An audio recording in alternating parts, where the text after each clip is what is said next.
Hello, जय हिंद बच्चों। स्वागत है आप सभी का आपके अपने YouTube channel mission top science classes में। दोस्तों, मैं सूरज कुमार सिंह आज आपको फिर से फिजिक्स के एक नए कॉन्सेप्ट के साथ जुड़ा हूं, जहां आज आप लोग फिजिक्स में मोशन के पार्ट को आपने न्यूमेरिकल्स से बेस्ड थ्योरी को पढ़ा था, जहां आज आप लोग उन पर आधारित न्यूमेरिकल्स को आप लोग सोल्व करेंगे। ठीक है, तो आज आप लोग जो भी न्यूमेरिकल्स के थ्योरी को सोल्व किए थे उन पर बेस्ड जितने भी सारे न्यूमेरिकल्स होंगे उन चीजों को मैं केवल आपको 5 क्वेश्चन के तहत आपको बता दूंगा। और आज दिन के बाद मोशन से एक भी प्रश्न आपका एग्जाम में छूटने वाला नहीं है। तो चलिए आज बिना देर के क्लास को करते हैं स्टार्ट। तो देखते हैं पहला प्रश्न आज का क्या, आप लोग ध्यान से पढ़ेंगे।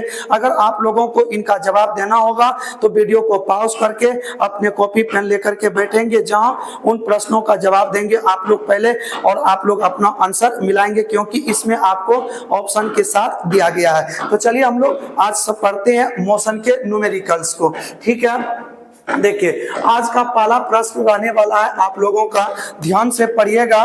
कह रहा है कि यदि एक कार अपनी प्रारंभिक स्थिति से, ठीक है, किस स्थिति से, तो प्रारंभिक स्थिति से 20 सेकेंड में 144 किलोमीटर प्रति घंटा की गति से एक समान रूप से त्वरित होती है, तो बताइए कि यह कितनी दूरी तय करेगी। ठीक है, तो हर एक पॉइंट को आप लोग पढ़िए और आप लोग इन प्रश्न का जवाब अवश्य ही दे पाएंगे। क्या बोला है कि यदि एक कार अपनी प्रारंभिक स्थिति से, ठीक है, तो आप लोगों को पता होगा कि जब कोई विरामावस्था से चले या प्रारंभिक वेग से चले, ठीक है, तो उनका जो शुरुआत में जब गाड़ी रुकी हुई थी तो उनके लिए आपने प्रारंभिक वेग कितना पर रखा था, तो 0 मीटर पर सेकंड पर रखा था। ठीक है, और कह रहा है कि जब यही कार समय लिया कितना, तो समय ले लिया 20 सेकंड। ठीक है, समय कितना ले लिया, तो 20 सेकंड, तो इन गाड़ी का वेग कितना हो गया, तो अंतिम वेग, ठीक है, 20 सेकंड के बाद इन वस्तु का वेग जो हो गया वो v में बदला और वेग हो गया कितना, तो 144 किलोमीटर प्रति घंटा। तो देखिए सबसे पहले हम बात करें इनके यूनिट का। ये जो यूनिट किलोमीटर पर घंटा में है, इनको आप लोग मीटर पर सेकंड बनाएंगे, तो 5 बटे कितने 18। ठीक है, इनको जब काटेंगे तो कितने बार में कट जाएगा, तो 8 बार में काट दीजिए और 8 पंचे कितना हो जाएगा, तो 40 मीटर पर सेकंड। तो देखिए आपके पास u भी मालूम हो गया, t भी मालूम हो गया और v भी मालूम हो गया, और आपसे पूछ क्या रहा है कि यह कितनी दूरी तय करेगी। तो दूरी का मतलब ये हुआ कि यह कितना विस्थापन में जाएगा, इनके बारे में आपसे पूछ रहा है, यानी s इक्वल टू व्हाट। क्या आपने s v t और u के बीच कोई संबंध पढ़ रखा है, तो s इक्वल टू पढ़े हैं ut plus half at square. इसी फॉर्मूले पर बैठाइए, u का वैल्यू देखिए क्या है, तो 0, t का मान क्या है, तो 20 है, प्लस 1/2।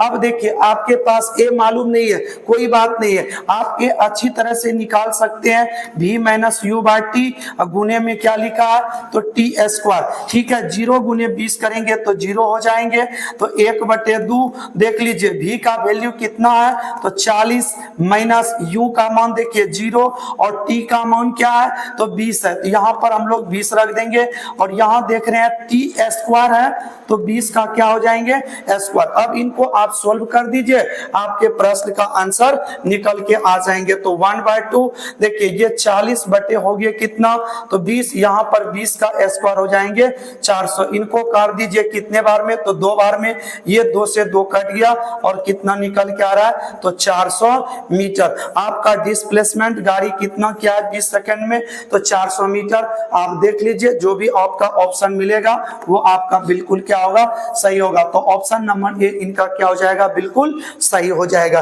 ठीक है, तो देखिए ये आपको फॉर्मूला हम पहले आपको थ्योरी में बता चुके थे, तो देखिए कितने आसान से ये सोल्व हो गया। तो चलिए हम लोग बढ़ते हैं नेक्स्ट प्रश्न की ओर। दूसरा प्रश्न क्या है, तो चलिए 2 नंबर प्रश्न आपके स्क्रीन पर ये रहा कि किसी वस्तु का नियत त्वरण, देखिए नियत मतलब एक समान त्वरण जो है वो आपका 10 मीटर पर सेकंड स्क्वायर है। तो आपको पता होगा कि त्वरण के लिए हम लोग क्या लिखते हैं, तो a लिखते हैं, और a का वैल्यू क्या है, तो 10 मीटर पर सेकेंड स्क्वायर है। और प्रारंभिक वेग देखिए क्या दे दिया है, 100 मीटर पर सेकेंड। और प्रारंभिक वेग यानी इनिशियल वेलोसिटी जो होता है, प्रारंभिक वेग, ये u इक्वल टू आपको कितना मालूम है, तो 100 मीटर पर सेकेंड। कह रहा है कि कितने समय बाद इसका वेग दोगुना हो जाएगा। कहने का मतलब अंतिम वेग जो हो जाएगा दोगुना हो जाएगा। पहले वेग था 100, अब दोगुना हो जाएगा तो कितना हो गया, तो 200 मीटर पर सेकेंड। तो कितने समय के बाद, यानी आपको मालूम क्या करना है, तो समय बताना है कि समय कितना होगा। ठीक है, क्या आप लोग एक फॉर्मूला पढ़े हैं, v equal to U plus A T क्या? ठीक है, देखिए तो एक बार इस पर आ रहा है कि नहीं। ठीक है, तो देख लीजिए आपका v का वैल्यू कितना है, तो 200। तो यहाँ पर v जगह पर क्या रखेंगे, 200।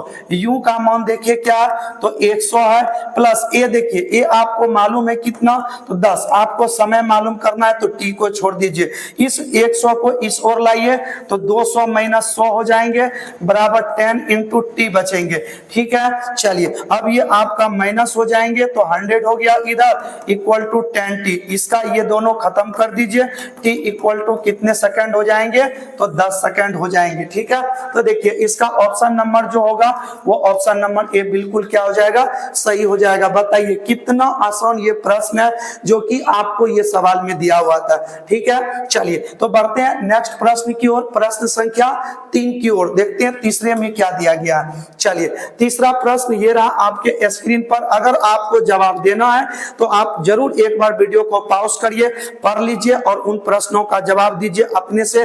देखिए जितना आप अपने से प्रैक्टिस करेंगे उतना बेहतर आपके लिए होगा। ठीक है, क्योंकि मैं इसका थ्योरी पहले ही आपको दे चुका हूं और उस दिन हम आपको पहले वीडियो में एग्जांपल के माध्यम से एक दो प्रश्न आपको समझा भी दिए थे कि इस तरह से न्यूमेरिकल्स को सोल्व करना है। ठीक है, तो चलिए हम लोग बढ़ते हैं प्रश्न संख्या 3 की ओर। देखिए कहता एक पिंड विरामावस्था। देखिए फर्स्ट पॉइंट आपको पकड़ा गया, अगर कोई वस्तु विरामावस्था से चले तो उनका प्रारंभिक वेग जो होता है u इक्वल टू 0 लिखा जाएगा। और देखिए एक्सेलरेशन कितना दे रखा है, इनका त्वरण क्या दे रखा है, तो ए का मान है 2 मीटर पर सेकेंड स्क्वायर से चलना शुरू करता है और 2 सेकेंड में पिंड कितनी दूरी तय करेगी। तो समय बताइए क्या दे रखा है, समय का मान है कितना, तो 2 सेकेंड। कितनी दूरी तय करेगी, यानी s इक्वल टू क्या है, तो वाट है। ठीक है, आप ये देखिए तो यहां से आप लोग लगा सकते हैं फॉर्मूला क्या, v स्क्वायर बराबर यू स्क्वायर प्लस 2as। ठीक है, यहां से भी s निकाल सकते हैं। तो एक बार चेक कर लीजिए, भी मालूम है क्या, तो नहीं है। इसका मतलब इस फॉर्मूले को आपको यूज नहीं करना है। तो और कोई सोचिए, क्या अगर हम v equal to U plus at लगाएं तो देखिए तो क्या आता है। ठीक है, तो यहां से सबसे पहले हम लोग क्या कर लेंगे, तो v का मान निकाल लेते हैं। ठीक है, v का मान अगर हम मालूम कर लें तो क्या होता है, तो u का मान देखिए 0 है, a का मान कितना आपका, तो a का मान 2 है और t का मान 2 है। तो v इक्वल टू हो जाएंगे 2 और 2 कितने, 4 हो जाएंगे, 4 मीटर पर सेकेंड। अब आपको क्या चाहिए, s इक्वल टू होता है, आपको ये फॉर्मूला लगाना है यहाँ से ut प्लस हाफ at का स्क्वायर। u का मान देखिए क्या, 0 गुने t का मान क्या है, तो 2 प्लस 1/2।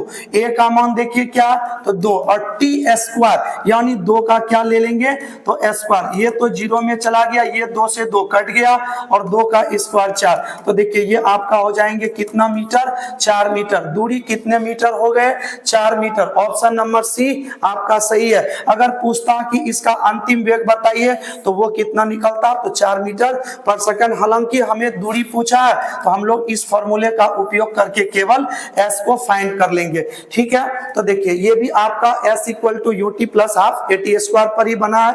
तो बढ़ते हैं अगले प्रश्न की ओर।